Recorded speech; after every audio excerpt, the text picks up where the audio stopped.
ABC 7 Eyewitness News. Right now at 11, heavy downpour overnight and early this morning leaves cars in one West LA neighborhood underwater. We have live team coverage as the last of 4 storms makes its way through Southern California. And take a look at this wild scene in Tarzana. Fire hydrant blasting water about 100 feet in the air, flooding nearby streets and damaging a gas station's roof. In order to make this decision, we have spent hundreds of hours dealing with the 12 seconds of the encounter in this case. Plus, the LA County District Attorney asking for charges to be dropped against 2 Torrance police officers for their involvement in the 2018 shooting death of a man sitting in his car. The new details just in. Good morning. This is Eyewitness News at 11 a.m. live on ABC 7, Hulu, and wherever you stream. I'm Philip Palmer. Colleen has the day off. We are on storm track today as more rain moves through the Southland. And while the rain has let up in some spots, it's a mess in others. We begin our team coverage with Eyewitness News reporter David Gonzalez. He joins us live in West LA with a look at the damage. David. Hey, good morning, Philip. Yeah, even though things are drying out this morning here in Palms, I can tell you that the cleanup is just starting. Just check out how high the water got here at this parking garage. This is about knee level, maybe thigh level with me, and it only gets a little deeper. But check this out. We have crews here right now that are setting up a pump and a line to try to get some of this standing water out. The good news, though, is that things are drying out. The bad news is that residents are just waiting to find out if their cars are going to work.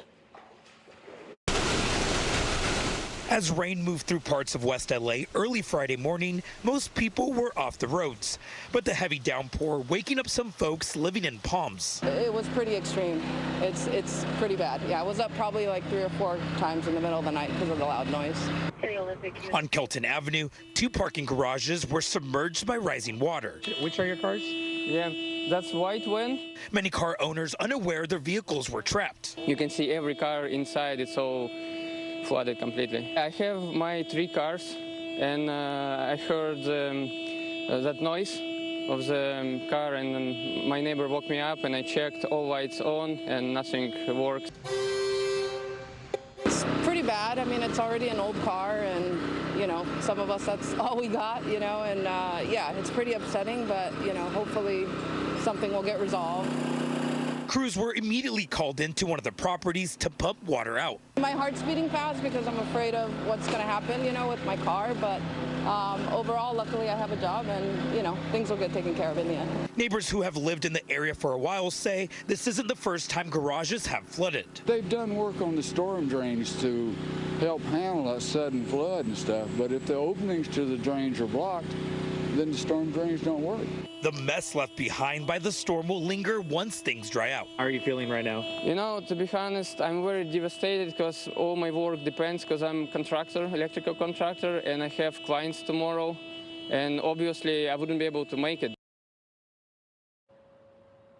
And as you can see back out here live, we have crews here inside at least one of these parking garages that is ready to hopefully pump out some of this remaining standing water. But if we if we pan to the right, you can kind of see just how high the water got into this garage. You can see the marking on that pillar. And if you look at the car right next to it, it got pretty high trunk level. So you could tell that a lot of these cars were definitely damaged with all the water that came in today. Of course, these people are just waiting to find out if insurance will cover the damage. Reporting live in Palms, David Gonzalez, ABC 7 Eyewitness News. Okay, David, thank you very much. Orange County also had a lot of rain.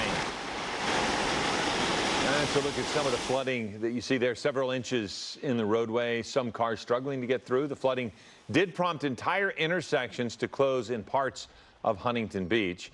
Air 7 caught some damage at Dana Point. LA Times reporting a possible tornado, maybe a waterspout that might have moved on shore last night in eastern Dana Point Harbor.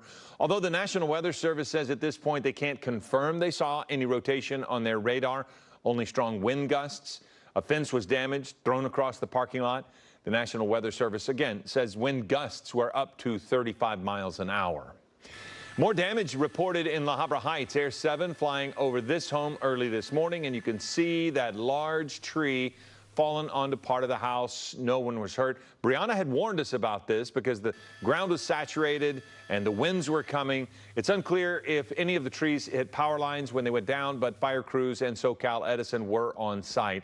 So let's continue our storm track coverage now with meteorologist Brianna Ruffalo. And Brianna, this really did kind of play out just as you forecast yesterday. Yeah, and you know, we saw some thunderstorms that moved through this morning too, and now things are finally starting to let up a little bit, and so things are evening out now. But Philip and I just got to do something really cool as we're starting to see the sun come out as well. We just sat here and watched this rainbow that popped up on our Burbank camera, and you can kind of see, this is a time lapse over the last hour. You'll see some glimmers of it as we start to roll through the last hour, and you'll see it appear and disappear, and you kind of see the hints there. And so we've just been watching this over the last little while here, and it's just been really pretty to see. So can start to see the sun come out and some breaks in the clouds, but we do still have some cloudy skies, and we still have some light showers, all of it pretty light now.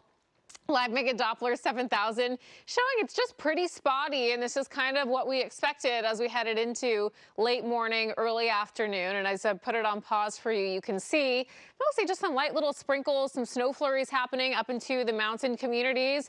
Now, what we are still going to see is some pretty windy conditions, and we are already seeing some of those winds pick up. We have some snow flurries around Wrightwood and Big Bear, and then a little farther west and south, some light rain over into Riverside. So we're going to talk about some of the snow that we could still see, and then some wind here as we head into the rest of the day today and into our Saturday, and it will impact part of our Saturday too, Philip. I'll send it back to you. Okay, Brianna, thank you. And you know, your rainbow, the time lapse that you showed, is a perfect reminder that these storms, the rain that we've had, it's a great time to share your weather photos and videos. We got to see the